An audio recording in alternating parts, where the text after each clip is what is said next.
Salutations once again to the Truth Core, whoever and wherever you may be on the planet. This is once again yours truthfully, John Lash, with the final and 13th installment of Mythology 101. And the title of this talk is Your Role in Sophia's Correction. So, hang with me. I will get there. You know how I can be.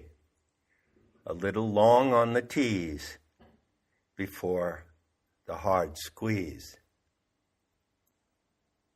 And if I handle myself well, it will be a mutual climax for all concerned.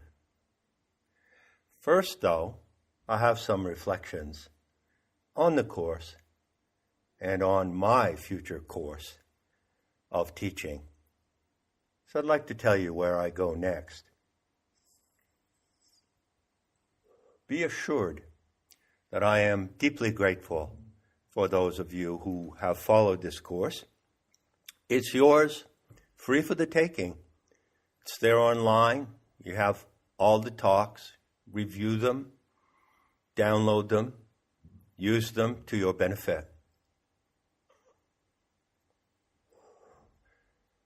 I send out my thanks, personal and transpersonal, to those of you who have joined Nemitta as visitors, and even more so, to several of you, it appears, who have found the occasion of this course as a prompt to join the staff at Nemitta. I call the members the staff, because Nemitta is a modern mystery school, and one of the characteristics of such a school is that you, as a participant in the school, run the school.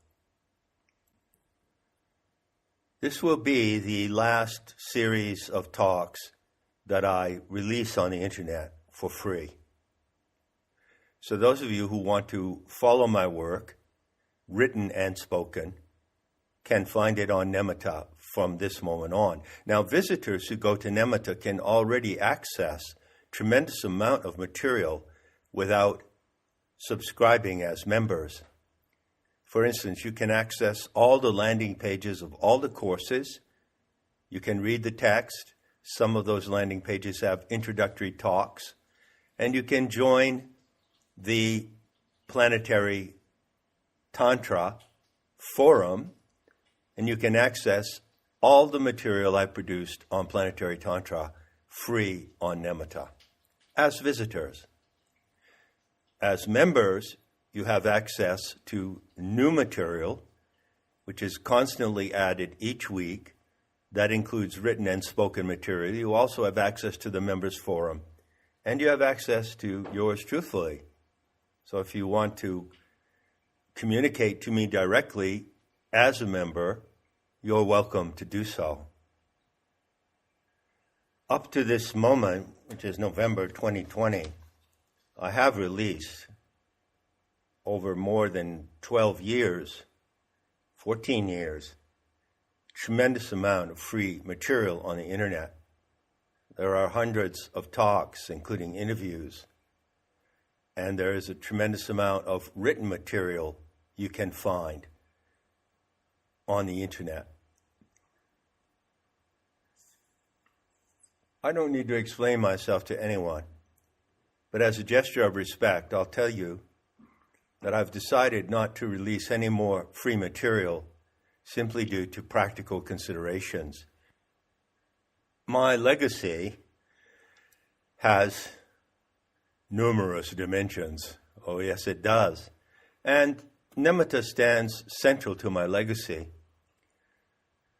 So I intend to devote myself entirely to maintaining and building Nemitta.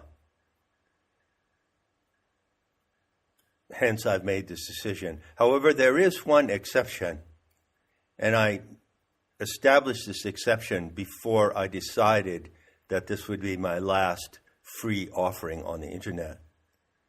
The exception concerns a certain book that was released in the United States this summer, which touches profoundly on my area of expertise, namely the ancient mysteries and specifically the use of psychedelic or entheogenic Eucharist in the mysteries, the use of a psychoactive potion. I've written extensively about that. Now someone has come out of left field with a book about it without, however, citing me. Well, I take this as a challenge, so I'm going to address that book and its author openly on the internet. And I'm doing so with an eye toward the release next year of the 15th anniversary edition of Not in His Image, which will have significant revisions in it. So I'm doing a free talk, yes, one last series, but I'm doing it on practical terms with the intention to promote interest in Not in His Image and also to counter the arguments that are presented in this book.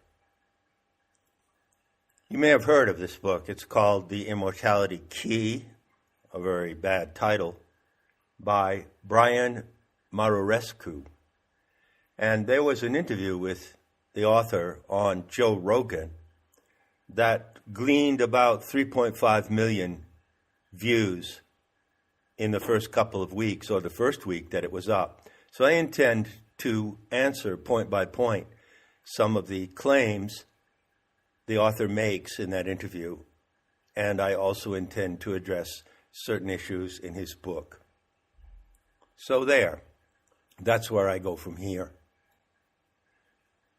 Continuing from there, I'd like to address 3 points regarding the material in this course.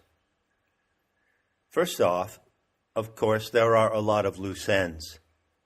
I really just patched it together off the top of my head, and I did so rapidly. No doubt you have questions to ask. You have problems, perhaps, with certain issues, and certainly there were omissions in that course. One specifically was the theme of the Messiah.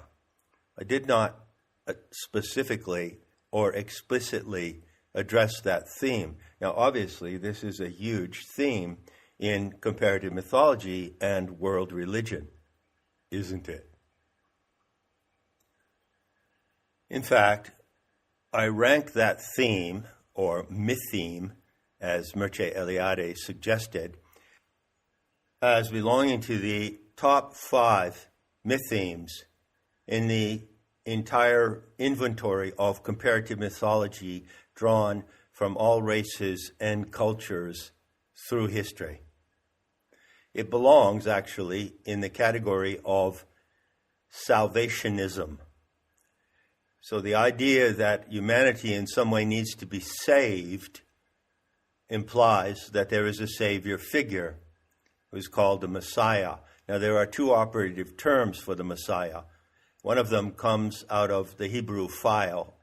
It goes back to the Hebrew word meaning the anointed, Mashiach, and comes ahead in Greek translation to Christos. You know, Christos is not the name of a person. It's a designation meaning the anointed one. And there is a third term, soter, S-O-T-E-R, generally translated as Savior. So there's a subcategory of these studies called soteriology, which means the investigation of those myths that describe a Savior, Messiah figure. Now you may wonder, and I certainly trust that you do now wonder, how to approach that topic. Remember, all the clues in the world don't count if you don't know what crime has been committed. You do not just approach comparative mythology now that you are apprentices, in a blind sort of way with curiosity or just a general interest.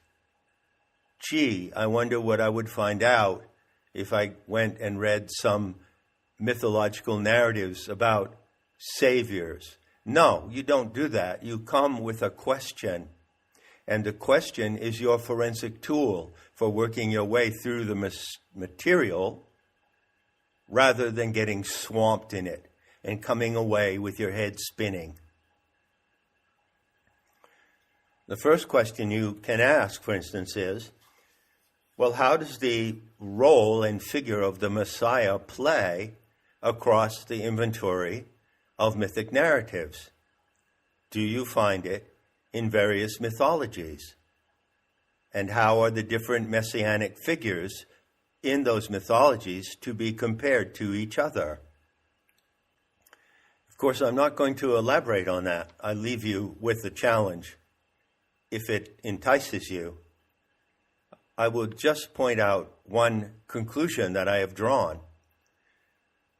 The role and figure of the messianic agent in the Hebrew file is entirely unique. It stands on its own as an anomalous case, you see. And regarding the question of Messiah figures to be found in other mythologies or in worldwide religious systems such as Islam or Christianity, that is a question to approach with great caution. As a matter of fact, you don't find a parallel or equivalent Messiah anywhere that fits the profile of the Hebrew file. You would know by now why that is the case. So take various figures, for instance. The Viracocha from Incan and South American and Mesoamerican mythology, Quetzalcoatl among the Aztecs, Krishna among the Hindus or Hindu Vedic mythology, the Buddha, the historical Buddha, and others. Well, are these messianic figures? No, strictly speaking, they are not. They are not messianic figures. They are represented as spiritual guides, you could say. Now, what about the Gnostic Fosters, P-H-O-S-T-E-R, the Gnostic Revealer, the illumined teacher? Is the Gnostic Foster a messianic figure? Absolutely not. You see, the fundamental rule of the messianic figure that you find in the Hebrew file is that it operates within a salvationist program. And there is no salvationist program in Gnosis. The challenge of Gnosis is not to be saved. The challenge is to learn what it is to be part of this divine experiment and find your part in it. Also, on that note, it would be worth repeating a proposition that I stated in the Gaian navigation experiment. You know, there are many spiritual teachers from the past and so-called self-assumed teachers today who would claim something like this. Well, it's a great mystery and adventure to be here living in this world, and everyone who is a genuine seeker, everyone in the Truth Corps is looking for the truth about why we're here and what is the purpose of it. And everyone has a piece of the truth. It's like a jigsaw puzzle on a table. You come with one piece, someone else comes with another piece, I come with another piece. Everyone has their piece to contribute to the solution of the puzzle. I do not concur with that view. I said in the Gaian navigation experience going on 7, 8 years ago, in the Sophianic view of life, you know the entire solution, and you find your place in it.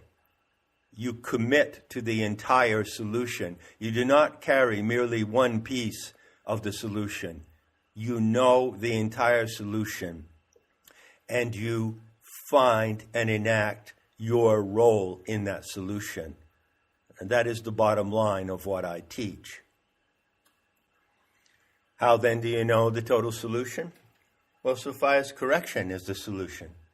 And you know Sophia's correction by learning the home story, the fallen goddess scenario, and carrying that forward into the world drama as it unfolds right here, right now.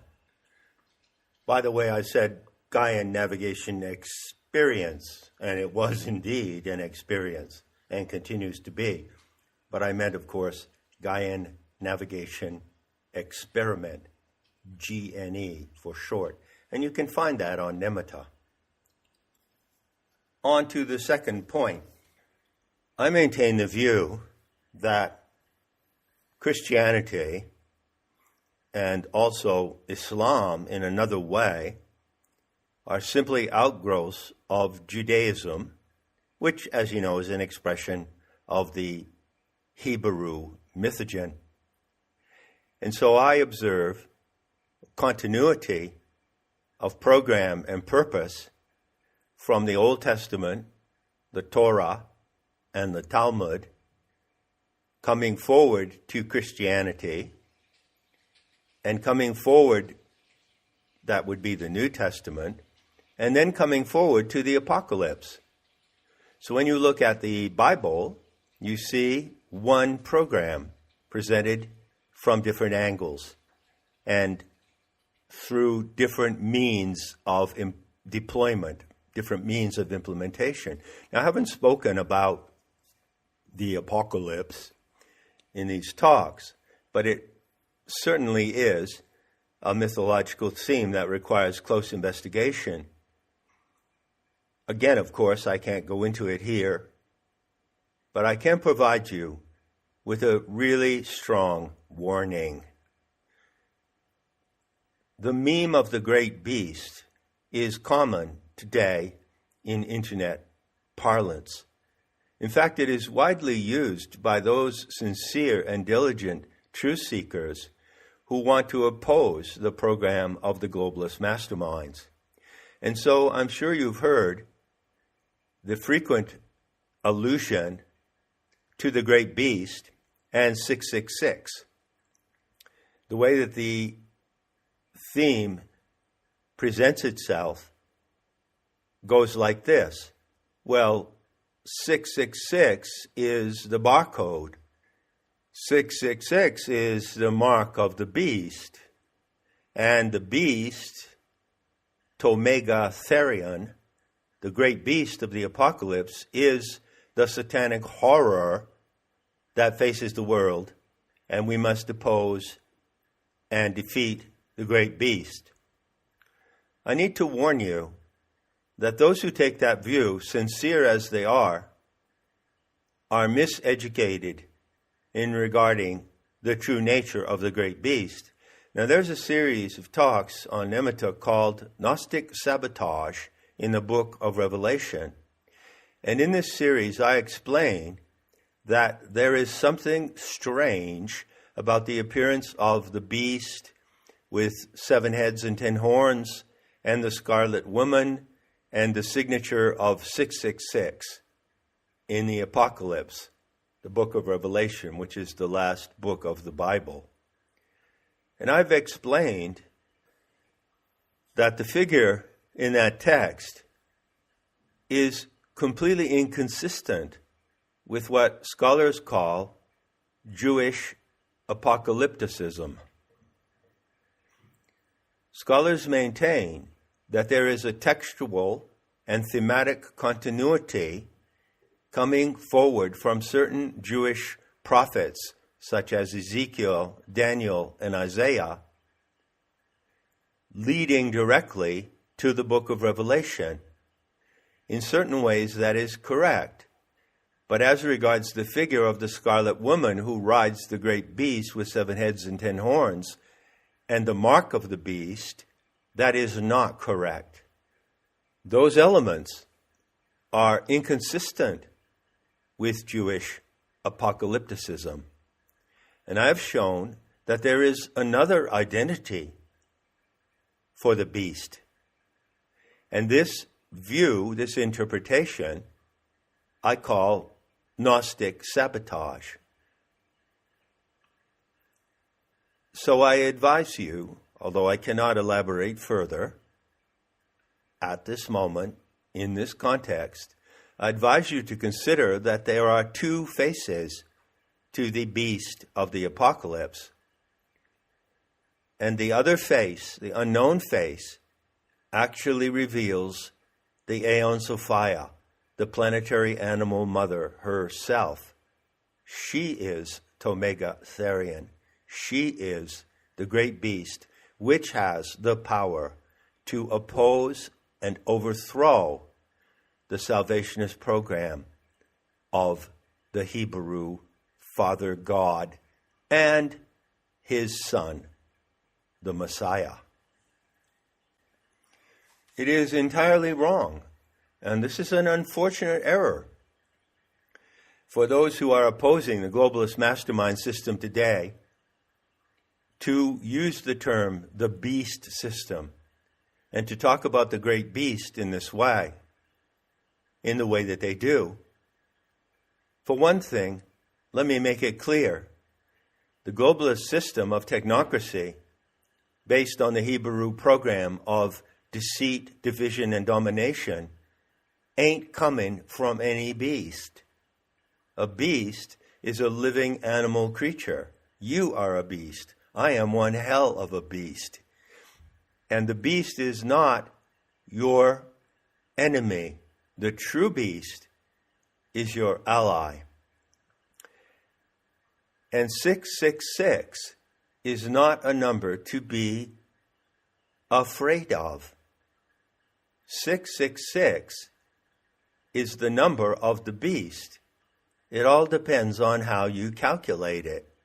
And the way I calculate it is by addition. What do you get? If you add those three numbers, you get 18. And what is 18? Well, you have to get involved in planetary tantra to know the significance of the number 18. But it is most certainly not a symbol or weapon of the alien mindset that is attacking humanity through the globalist technocracy, transsexualism, transhumanism, and all that perverted trash. Finally, the third point I wish to make, before I get to the point, is about what I said about the Xenosh. Remember, there are two categories of Xenosh. The racially defined Xenosh and the non-racial. And the non-racial are the enablers and allies of the Xenosh, and they are to a certain extent wannabes. They want to be like the Xenosh because they see the Xenosh as, a special group, an elite group with a special mission. And they want to be part of that mission and facilitate it.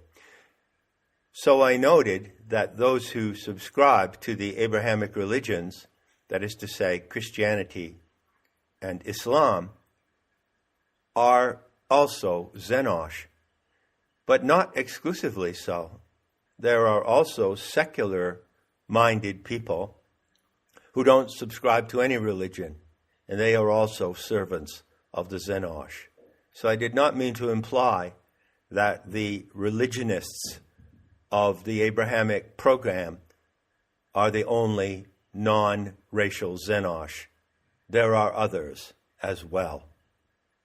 Atheists, Darwinists, so-called materialists, whom I would define, however, as people who are entirely ignorant of the true nature of the material world. All right, so far so good. Now let's get to my concluding remarks. And they go like this. How can you play a role in Sophia's correction? Just asking for a friend. Well, there are two ways. I use the model of the Lorentz strange attractor to describe Sophia's correction. Go look it up, Lorenz. It's a famous icon in the field of chaos theory or complexity theory, which is closely related to fractals and the Mandelbrot set, which I have also discussed at great length. The Lorentz strange attractor presents the image of something like a butterfly, but with one wing larger than the other. So there are two loops in the attractor, the large loop and the small loop. Those two loops represent the area of human life where Sophia's correction is now unfolding. The large loop is the collective. The smaller loop is the Gnostic elite, for lack of a better term, the truth core to which you belong. But you are only a Gnostic in the truth core if you observe and preserve the true premium Gnostic intel. So in the larger loop, Sophia's correction is happening in the collective, entirely independent of any knowledge of the fallen goddess scenario, the Gnostic intel, planetary Tantra, any of that. It's happening in that way according to the terms of the collective psyche, both the exopsyche, which is that which can be spoken and enacted openly, and the collective endopsyche, which is the subconscious of the masses, what Jung called the collective unconscious. It's not really unconscious, it's subconscious. Many people are conscious of things, but they cannot speak of them. They are not at liberty to speak freely of them. Once they start to speak freely of what they feel and know and sense, then the activity passes into the exopsyche. It passes through what is called the Overton window, that which is acceptable to discuss. But it is a very great fact that many tads, many human animals in the collective, sense the truth, and they subconsciously know what is right and what is wrong. Remember the Greek word for correction, the diorthosis. Remember I said that the prefix di represents division, duality. So in fact, there are two modes of Sophia's correction. One of them unfolds in the collective sphere, the big loop, the collective realm, without any knowledge whatsoever of what Gnostics know through direct input to the Aeon Sophia. Gnostics occupy the center or seed point of the small loop.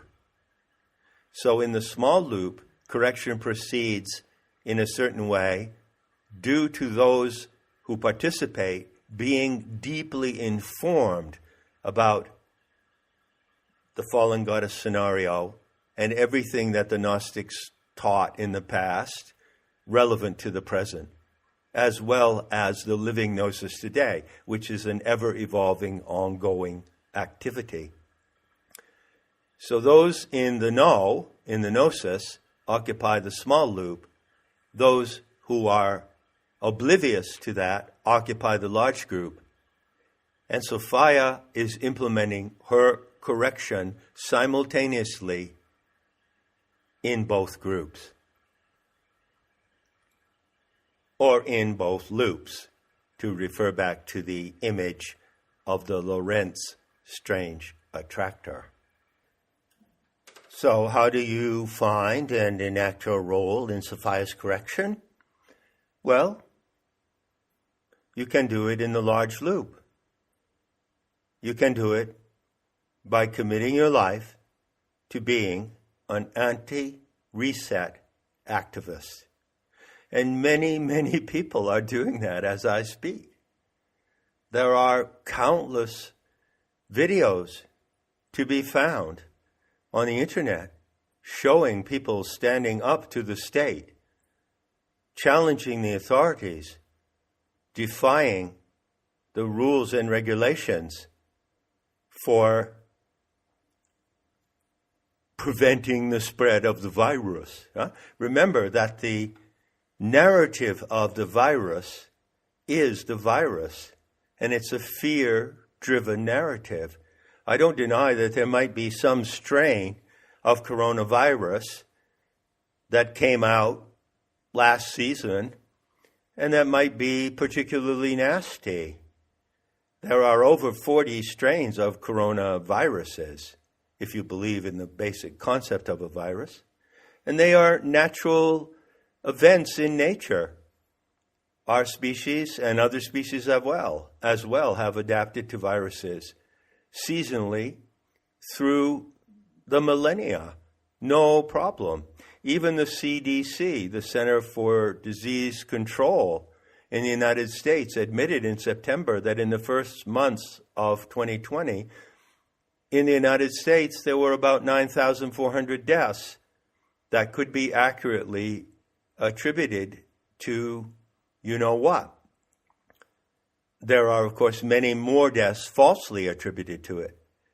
But 9,400, they admitted that themselves. That is on the level of the normal seasonal flu. It's the narrative about that flu that is the virus. And that narrative comes from the alien archontic mindset. So yes, there are countless numbers of TADs in the large loop, and more every day, exponentially increasing numbers who are assuming the role of anti-reset activists and struggling to take back their lives. The program of the transhumanist technocrats intends to ruin everyone's life permanently. So many people are realizing that, as we say in the USA, it's up against the wall, motherfucker. And unless they resist and defy the authorities, they will never get their lives back. And this is a good thing. This is a good development. And it can only get better. The globalist masterminds cannot not fail. They cannot get away with it. I am certain of that. And I am certain that the evidence and proof of that is becoming obvious in the large loop. So if you want to place yourself there, completely independent of all this fancy, mysterious, esoteric, premium intel coming from the living gnosis today, there you are. Do it. That's how you will fulfill your role. But remember that I said that during the Gaian navigation experiment, I elaborately developed another concept of reset. Reset of the divine experiment by the Aeon Sophia herself. Now, if you want to move over and migrate into the small loop, you have to have that intel. You qualify yourself to be a participant in that reset, in Sophia's reset, in that way and that way only. It's only the premium Gnostic intel that allows you to take that role. When you look at the large loop, when you look at the turmoil and turbulence that's happening in the world due to the insanity and absurdity of the so-called anti-COVID measures, the measures of prevention, the measures falsely proposed for public safety, what do you see? Or perhaps a better question would be, how does that activity in the large loop look to the Aeon Sophia? What does she observe there? What does she expect to see there? How is it of interest to her? The question may appear complicated and metaphysical, but really it isn't. I can assure you that she sees all of that as a test of sanity. She designed the human genome with her consort, Thelete, in the galactic center. The sacred narrative tells you that, and no other mythic narrative in the world ever has presented such a description of human origins. She knows how you are designed because she designed you. She knows the 7 components of the human genome. And she also knows that human animals need to be tested in order to see if they can fulfill their endowment. You have a divine endowment. Nous is divine intelligence. You are not divine. You are not a god. You cannot become a god. But you have a germ of divine intelligence, and everything depends on how you use it. You see? And that's what she's looking at. And one of those faculties is called probity, the probative faculty. That is a faculty of the human animal to investigate events and situations and seek evidence to draw conclusions. That's the probative faculty. So she is observing how human animals in the collective are exercising their probative faculty. For instance, in asking for the evidence to show that there is an extremely lethal, extremely contagious strain of coronavirus rampaging across the planet. Where's the evidence? The evidence to show that masks protect people from this supposed virus. Where's the evidence? And many people, many tads, are beginning to ask where the evidence is. You see? So that is how it works in her view. It's a test of sanity for the human species as a whole. What I'm saying there, I trust that you can gather from what I'm saying there, that proposition, that view of events holds true, whether or not you know anything about Gnosis or the Sophianic view of life. This is a test of sanity. Are there going to be enough tads willing to exercise their probative faculty and exercise their willpower to reclaim their lives or not? It's just as simple as that. Now, in conclusion, and coming around the bend and heading for the hard squeeze after the long tease, I will leave you with 2 gems of the living Gnosis today. 2 gems that only a Gnostic can know. The first gem concerns the way that a divine experiment unfolds over the long term. To the Aeons, 1 day of time in their dimension is 25,920 years, roughly 26,000 years.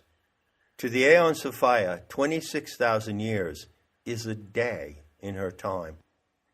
That means that every 108 days of your life and the life of everything that unfolds on this planet occurs for her in 1 second. Now, Gnosis reveals that a divine experiment such as ours is set up in a particular time frame, and this is no different than would be done in a laboratory. I often think of Mendel, the monk who developed the taxonomy of species and genus. He experimented with peas, and he developed a complex system of taxonomy for describing the genetic development of different species. And the way that he did so was that he would plant crops of peas, and then he would allow them to grow in a certain way for a certain time, and then he would harvest them, or he would modify them, or introduce some kind of procedure for a hybrid, and then he would let that go for a certain period of time. This is how scientists and biologists operate in a laboratory. For instance, if you have a culture in a dish, you put it in a Petri dish, and then you leave it for a certain period of time, which may be 2 hours, 2 days, or 2 weeks. Then at the end of that time, the biologists can go in and they can modify the culture in the dish. They can, for instance, clear out mold if mold occurs, or they may inject some new ingredient into the culture, and then they watch it again for a designated period of time. So the designated period of 1 aeonic day is 26,000 years, and we are about 200 years from the end of that great cycle. According to the protocols observed by the Aeons, there would be no opportunity to change or modify the culture in this experiment until the end of the day. But that, however, is not the case. Due to the fact that the Aeon Sophia is actively present in this experiment here on the planet, that she indwells the planet, she is in material immanence, she can intervene directly before the end of the Aeonic day. And she has done so. She reset this experiment during 3 years from March 2011 to March 2014. And now correction is fully underway. But it is underway at her pace. You see? 1 second, 108 days. 10 seconds, 1,080 days. Or about 3 years. So 3 years is only 10 seconds to her, you see? But the experiment has been reset. She actually changed the culture in the divine experiment in which you are participating. And how exactly did she do that? Well, that is something to be learned. That is something to be discovered moment by moment in the practice of Gnosis. But I can give you one primary example of her reset, what it implies. According to the sacred narrative, the fallen goddess scenario, there were actually 9 experiments in planetary worlds involving the propagation of the very same genomic plasm from which you evolve. The Anthropine species has already been active in 9 other planetary experiments in the galactic arms of this galaxy. And so the designation for the current experiment is A10, or Anthropos 10. Following the usual protocols, it would not be possible to mutate Anthropos 10 within the limits of the experiment until the end of a Kalpic day.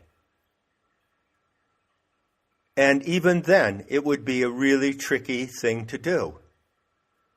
So, what's different now? The difference is, due to Sophia being present and interactive with the human species, those who choose to be her witnesses and allies at least, she can produce a higher mutation of our genomic construction now, existentially. And that higher mutation is called A11. So what is actually happening in Sophia's reset is that there is a genetic mutation of the human species that occurs through what is called epigenesis. Go study it.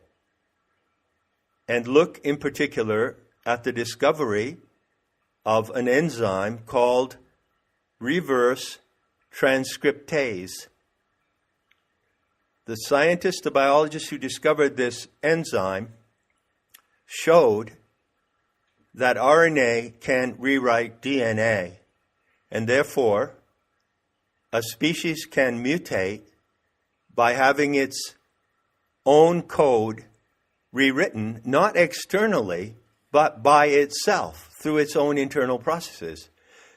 Sophia's correction carries the opportunity for some members of the human species to reprogram and rewrite their own code and mutate into another version of the human animal, A11. Now, I'd just like to point out in concluding that when you have Gnostic intel like that, there is a practice to follow. You always want to look for what is called the apposite, the correspondence to that in the program of the Archons.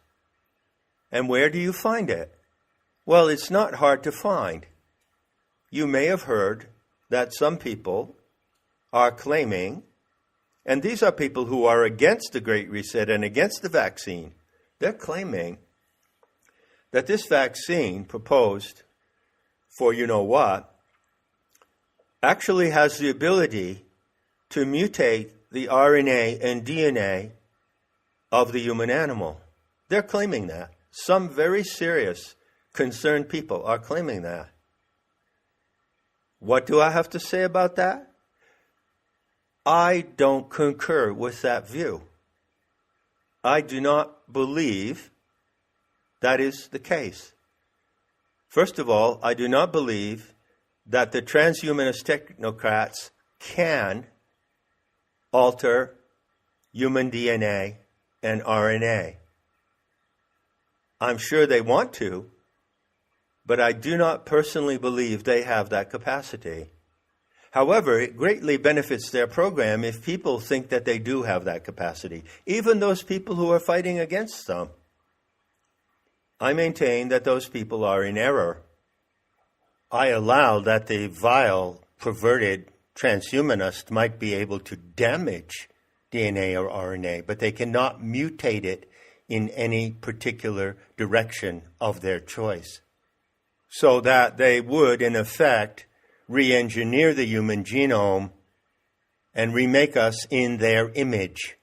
The perpetrators may say that, and their enemies may also say that, but I don't say that. I say that the purpose of the vaccine is to harm, maim, kill, and cause handicap and dementia. Period. That's all. Why then do they claim, on both sides of the game, that it is intended to modify RNA and DNA? It creates hype. It's a form of hype. It gives a grandiose dimension to that threat. Do not embellish threats. Do not add to the hype. As a living Gnostic today, I can tell you that there is a true opportunity for epigenetic mutation of our species by the rewriting of DNA via RNA, via reverse transcriptase. And that is a biological fact. Go look at it. There's a lot of material about epigenesis on the internet. There are long lectures about it on YouTube. So the second gem concerns that opportunity, the mutation to A11. That's not going to happen in the large loop. It can only happen for those and through those who have the directive intelligence to make it happen. And on that note, I will say, enough said, but not quite. I would like to leave you with a saying that goes around among the Shaktas, those who are bonded to the power and beauty of the planetary animal mother. And the saying goes like this: the outcome of the world trauma turns on one life at a time. Enough said. And I'll be seeing you, well, you know where.